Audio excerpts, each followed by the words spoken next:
1975 को देश में लगाए गए आपातकाल की 50वीं वर्षगांठ के अवसर पर भारतीय संस्कार की संस्कृति मंत्रालय ने लोकतंत्र के मूल्यों की याद में संविधान संहार दिवस मनाया। और इसी के तहत गुजरात सरकार के खेल, युवा और सांस्कृतिक गतिविधि विभाग व राजकोट नगर निगम के संयुक्त पहल पर महापौर नयनाबेन पेधाड़िया की अध्यक्षता में PD Malviya college of commerce में आयोजित कार्यक्रम में महापौर नयनाबेन और पेधाड़िया व विधायक उदय भाई कांगड़ ने विद्यार्थियों को संकट के बारे में विस्तृत जानकारी देते हुए देश के संविधान के महत्व को समझाया है। इंदिरा गांधी जी की कुर्सी चलती रहे, इसके लिए आपको याद होगा 8 मई को जब देश में बहुत खराब स्थिति थी, बड़ा हमारा जो कानून व्यवस्था बहुत गड़बड़ था, हमारी आर्थिक स्थिति बहुत खराब थी। देश में जॉर्ज फर्नांडिस साहब ने एक बहुत बड़ा आंदोलन किया, रेल आंदोलन किया, पूरा देश उनके साथ खड़ा हो गया।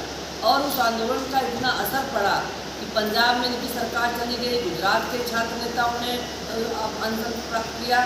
इसको लेकर के इतनी हताशा इनके अंदर आ गई, इतनी कुंठा इनके अंदर आ गई, इन्होंने गुजरात में राष्ट्रपति शासन लागू कर दिया। और इस तरह से इन्होंने जहाँ जहाँ इनकी सरकारें रहीं, आज भी वही मानसिकता इनकी है कि आज भी जहाँ जहाँ कांग्रेस की सरकार है वहाँ ये कानून को नहीं मानते, संविधान को नहीं मानते। संविधान को न मानने वाले लोग ही संविधान की दुहाई देने का काम करते हैं। आज आपातकाल पर प्रेस है।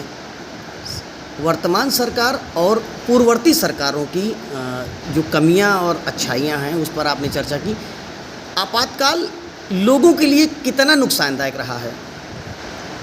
देखिए, आपातकाल का सबसे बड़ा जो नुकसान हुआ, उन्होंने लोकतंत्र को के ऊपर जो कुठाराघात किया, जो उनको रोकने का काम किया और जो संविधान को तोड़ने का काम किया, इससे देश का बहुत बड़ा नुकसान हुआ। क्या कसूर था उनका?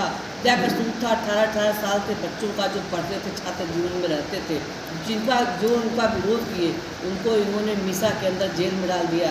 क्या कसूर था उनका? इससे देश का बहुत बड़ा नुकसान हुआ। और एक नज़ीर बन गई कि जब इंदिरा गांधी जी 1971 में जब चुनाव जीती बहुमत के साथ, राम नारायण जी ने जब इनके खिलाफ न्यायालय में याचिका दाखिल की कि इन्होंने इनकी जो चुनाव हुआ गुंडाई से हुआ, बदमाशी से हुआ, कानून का पालन नहीं हुआ है, जब जस्टिस ने इनके खिलाफ फैसला दिया, इनकी वैधता को खारिज करके 6 साल के लिए अयोग्य घोषित कर दिया, तो कांग्रेस ने जो काम किया है वो दिख रहा है कि हमारी कुर्सी बनी रहे, हमारा परिवार बना रहे, यही इनके एजेंडे में था। समाज से इनको कोई सरोकार नहीं था। आपने कहा कांग्रेस गरीबी हटाओ का नारा देती थी और गरीबों को ही हटा दिया। सच में है। आपको याद है जब गरीब धरना देने के लिए बैठे थे, उन्होंने कुचल दिया, उनको हटवा दिया, कटवा दिया। कांग्रेस का सबसे बड़ा नारा यही रहता था, रोटी कपड़ा और मकान। न रोटी दिया, न कपड़ा दिया, न मकान दिया, गरीबों को हटा दिया। और कांग्रेस के जेहन में कभी कुछ हटाने की बात थी नहीं। उनके जेहन में खाली एक बात थी, किसी तरह से हमारी सत्ता बनी रहे और किसी तरह से सिर्फ हमारा परिवार सत्ता में बना रहे।